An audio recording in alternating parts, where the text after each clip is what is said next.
mean, Bowers? Ahoy there, YouTube! We're back again for more of our Origins Bonanza Explosion Blood coverage. We're live at the CGE booth with Nathan, and we're about to learn about the upcoming Kutná Hora, the City of Silver. So Nathan, what is this? Yeah, absolutely. So Kutná Hora is actually, it's a city in the Czech Republic. So we're based out of the Czech Republic, and we have a US branch, but this is a very heavy-duty Euro historical city building game that ties into sort of the history of the silver production and silver coins that were produced in the 1400s at Kutná Hora. So in this game, you're essentially going to be gathering resources, doing a lot of typical heavy-duty Euro stuff, point salad, different types of scoring. You're going to be getting plots around the city to kind of mark out your turf. This costs money. You're going to be getting money for different reasons, in different ways. Over time, you'll be getting different kinds of buildings that are associated with some of the guilds. There are asymmetrical guilds in this game, so sometimes you'll do drafting in the beginning to decide which guilds you partake of, and also that influences different areas of the economy. When you get buildings, you can eventually build them in the city. So if I were to pay the funds to build a city, it would then trigger different things that happen. You get benefits, so you'll get different kinds of production resources. So you would increase your production of certain things. You'll then get to influence the economy. So the thing that makes this game really special, aside from that, there's a lot going on with the Euro building, is it is a dynamic supply and demand economy system. So when you build a structure, it affects the rest of the economy. So typically, there's if you are creating supply, you're increasing the supply, so it'll decrease the value of it because you're putting more in the marketplace.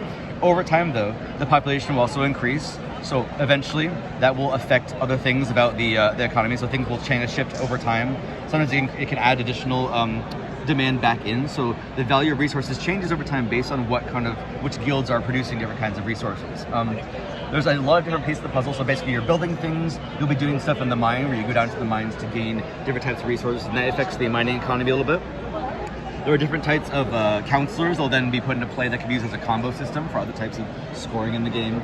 And then also over the course of the game, you're going to be working to build the citadel, the Gothic Cathedral of St. Barbara's, which is an actual cathedral you can go and visit in Kutná Hora. It's beautiful.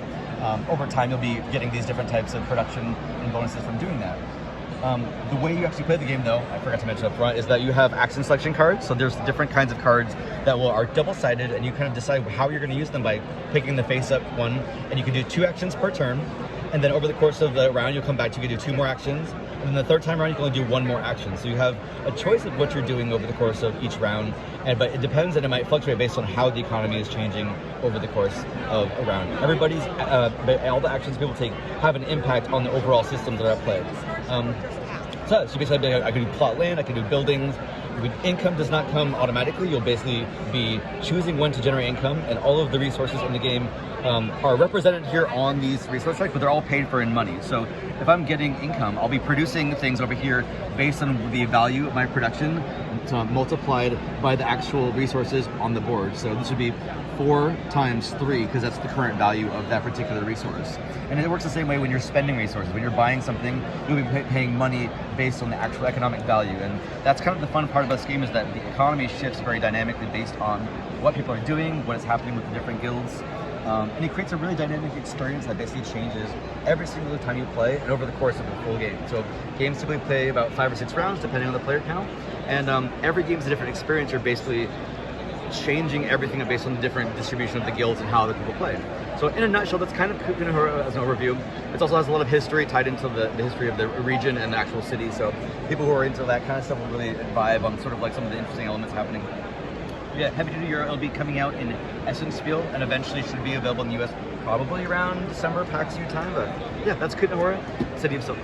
All right, thank you very much, Nathan. This looks like it might be your cup of tea. Be sure to check out that link down below. And as always, thanks for your time, YouTube. This video is brought to you by all of my amazing Patreon supporters, and I would love it if you would join their ranks and have your name immortalized in the end of many of my videos for the end of time. But consider for only $1 a month, and as always, thanks for stopping by.